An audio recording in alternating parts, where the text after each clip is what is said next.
In February 2023, Bola Ahmed Tinubu won the Nigerian presidential election with 8.79 million votes. That is the lowest winning vote total of any elected Nigerian president in the Fourth Republic. He won with 36.6% of the vote in a three-way race. More than 63% of Nigerians who voted in 2023 voted against him. In Lagos, the state he governed for 8 years and calls his political home, he won with 57%, but Lagos voter turnout in 2023 was under 19%, meaning that in his own political fortress, fewer than 1 in 5 registered voters came out to vote for the man who built his entire career there. Since that election, the naira has lost more than 60% of its value. Fuel subsidies were removed, doubling pump prices overnight. Food inflation exceeded 40%. The End Bad Governance protests of August 2024 put millions of Nigerians on the street in the largest civil demonstration since the 1990s, and Tinubu's approval ratings in the polls that have been allowed to run have tracked consistently below 30%. While everyone is talking about whether Tinubu will seek a second term, nobody is asking the more important question whether the political infrastructure that got him to power in 2023 can survive long enough to get him back there in 2027, and what he is prepared to do to make sure it does. Most channels will give you the headline. We give you the architecture behind it. If you have never been here before, you just found Nigeria's most analytical political channel. Subscribe, because what comes next in this video is the part they hope you never piece together. The 2023 mandate, precisely documented. Tinubu's 2023 victory was constitutionally valid.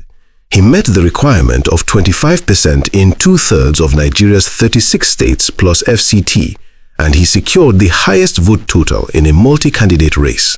The Supreme Court dismissed the election petition against him in October 2023. He is the legally recognized president of Nigeria. That is not in dispute here. What is in dispute, and what this analysis is built on, is the structural fragility of the coalition that produced that victory, and whether that coalition can be reassembled under the economic and political conditions that now exist in Nigeria.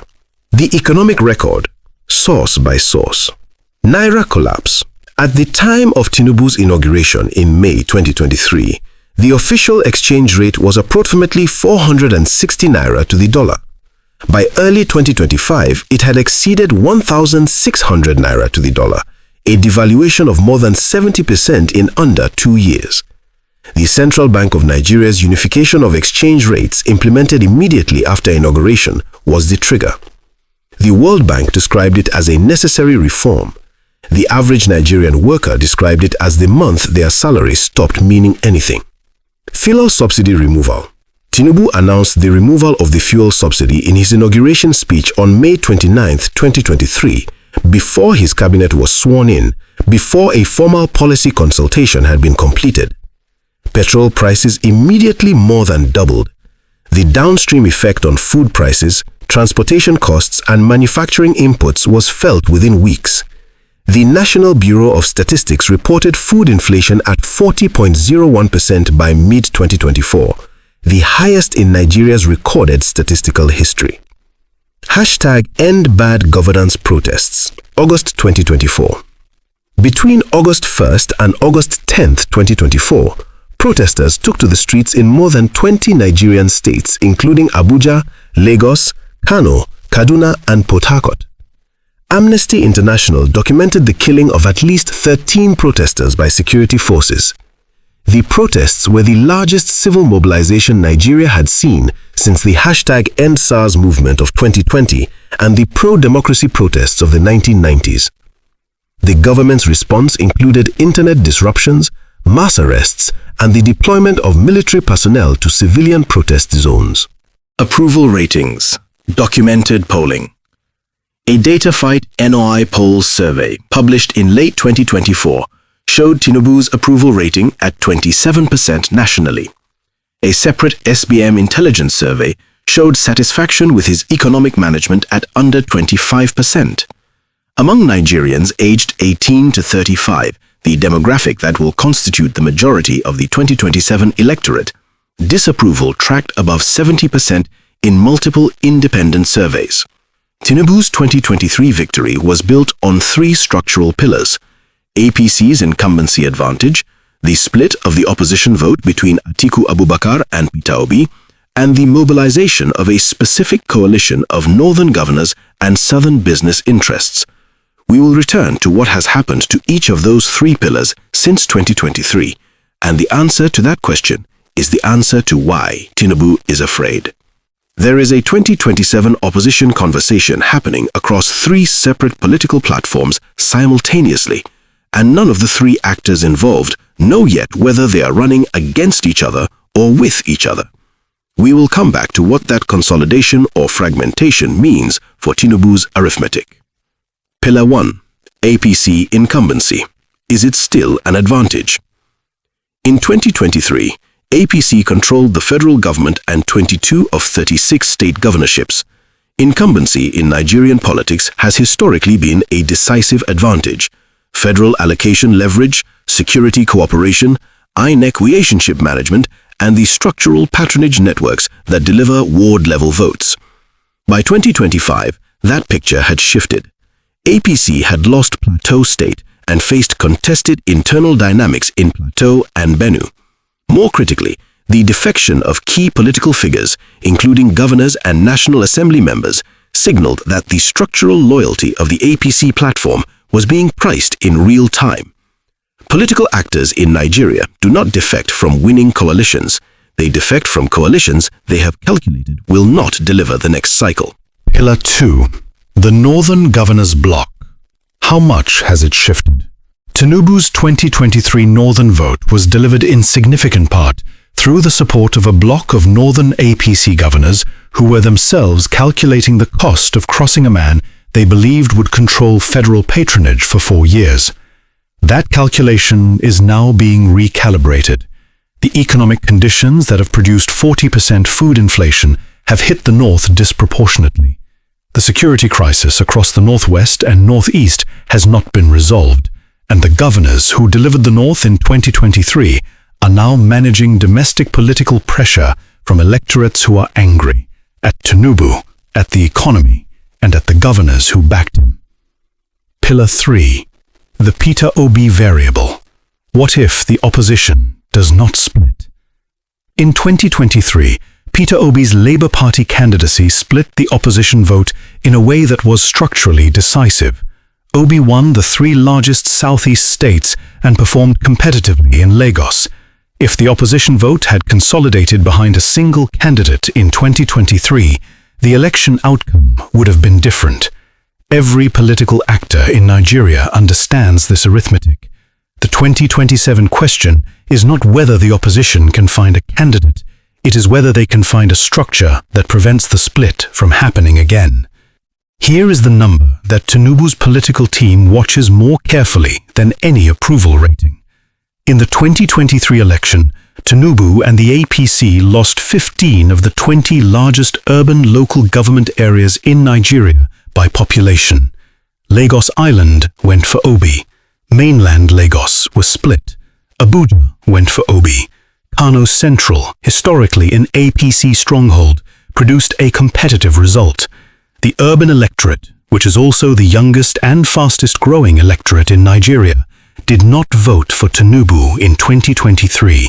He won because the rural vote and the institutional advantage of incumbency overcame that urban deficit. By 2027, the urban population of Nigeria will be larger, younger, and angrier.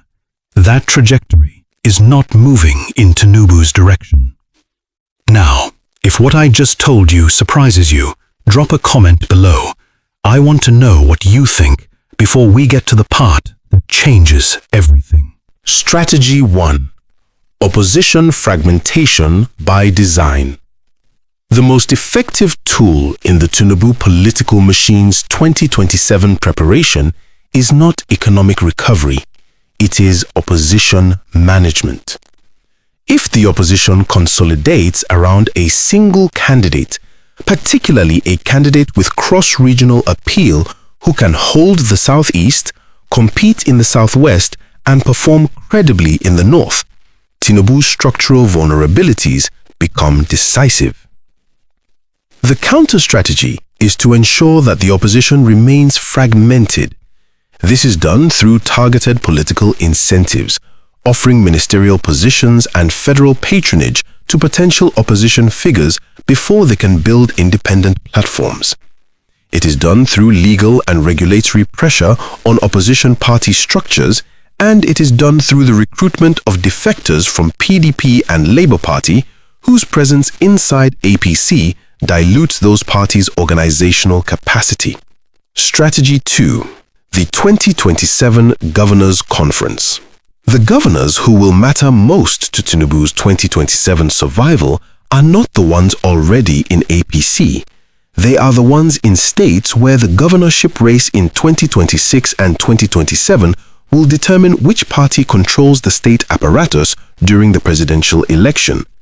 Anambra, Rivers, Oyo, Plateau, Delta. In each of those states, Tinubu's team is working the political ground not to win the governorship necessarily, but to ensure that whoever wins is not actively hostile to a Tinubu presidential ticket. Strategy 3. Economic Optics Management. Tinubu cannot reverse the economic pain of 2023 to 2025 before 2027. The structural reforms, subsidy removal, exchange rate unification, interest rate adjustment take years to produce the growth that makes them defensible. What his team can do is manage the optics, targeted cash transfer programs, headline infrastructure project announcements, and selective deployment of federal investment in politically contested states. The goal is not to solve the economic crisis before 2027. The goal is to produce enough visible improvement in enough specific places that the narrative shifts from nothing is working to things are starting to turn around. The Atiku Obi opposition triangle, the 2027 wildcard. 3 major political figures are currently being discussed as potential 2027 presidential candidates from the opposition. Atiku Abubakar, who has run 5 times and retains a formidable northern PDP network. Peter Obi, whose Labour Party showing in 2023 demonstrated genuine mass appeal among young urban Nigerians. And Rabiu Musa Kwankwaso, whose NNPP hold on Kano represents the kind of northern defection from APC that could reshape the electoral map. If all 3 run, Tinubu wins. If 2 of them consolidate, the race is genuinely competitive. If all 3 unite behind a single candidate, which Nigeria has never managed in the Fourth Republic, Tinubu loses. The most underreported political development of 2024 was not in the streets, it was in the courts. Between June and December 2024, more than 40 electoral tribunal and court cases involving APC officials, election results, and party primaries were decided across multiple states. In the majority of those cases, across all parties, the judiciary demonstrated a willingness to overturn results that violated procedural rules. This is new. Nigerian courts have historically been reluctant to overturn electoral outcomes at the presidential and gubernatorial level.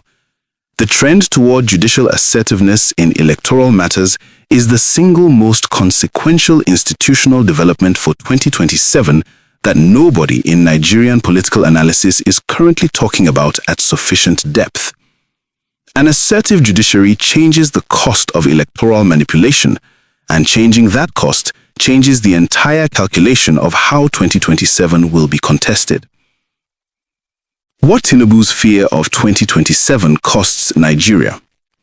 A president who is institutionally preoccupied with electoral survival from the second year of his term is a president whose policy decisions are shaped by electoral calculation rather than national need. This is not unique to Tinubu. It is a structural feature of any democratic system where the cost of losing power is existential rather than merely political.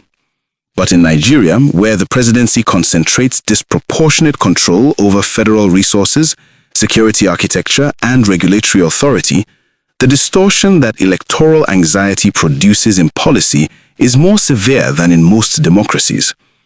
The decisions that Nigeria most needs between now and 2027, sustained monetary policy discipline, structural investment in power infrastructure, genuine security sector reform, and the kind of long-horizon economic planning that produces jobs are precisely the decisions most likely to be delayed, diluted, or abandoned if they conflict with short-term electoral positioning.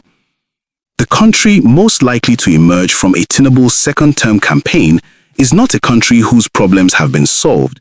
It is a country whose problems have been managed to the election date. The deeper fear, what the numbers actually say. The deepest fear in the Tinubu political machine is not Peter Obi or Atiku Abubakar. It is the Nigerian voter under 35.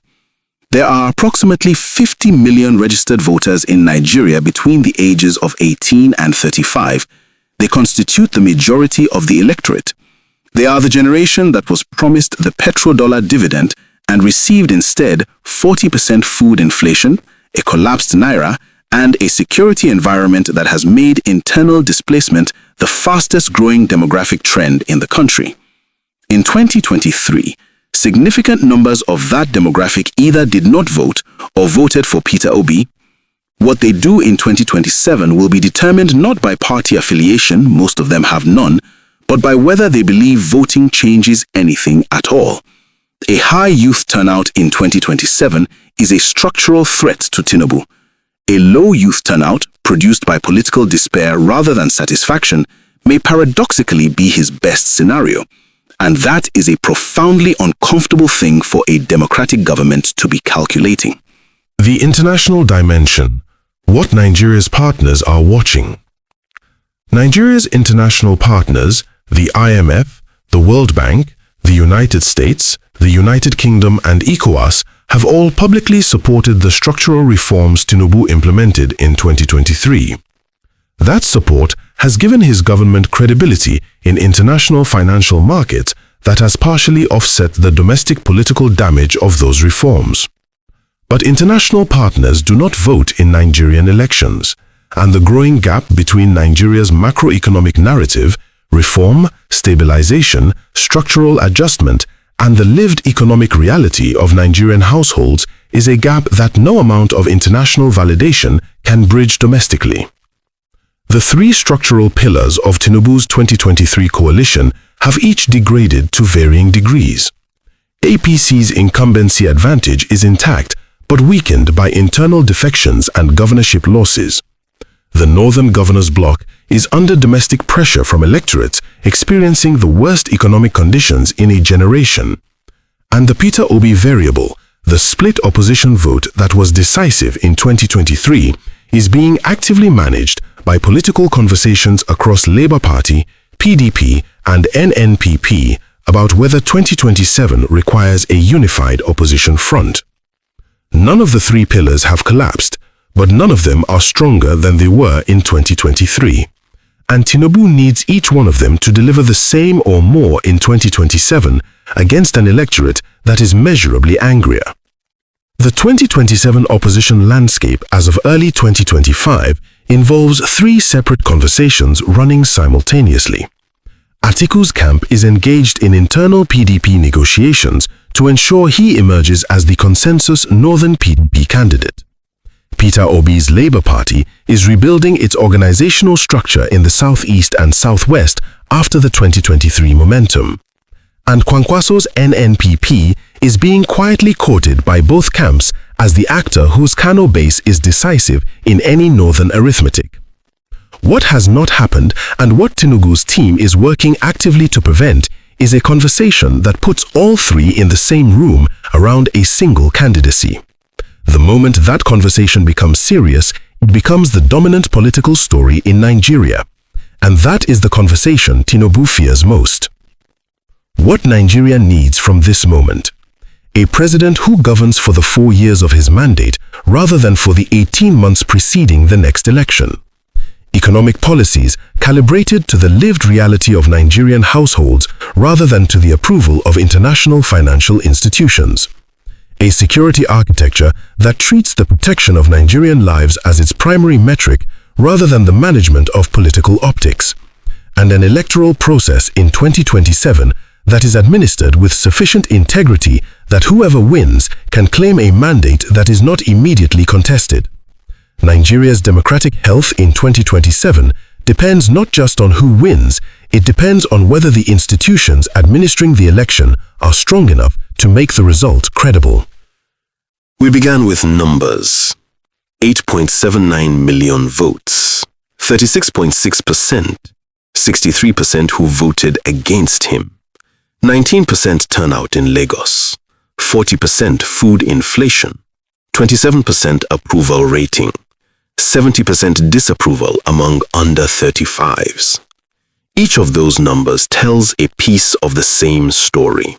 A president whose mandate was thin to begin with, whose economic reforms have produced pain that is real and immediate, and whose political coalition is being stress-tested by the very conditions his own policies helped create.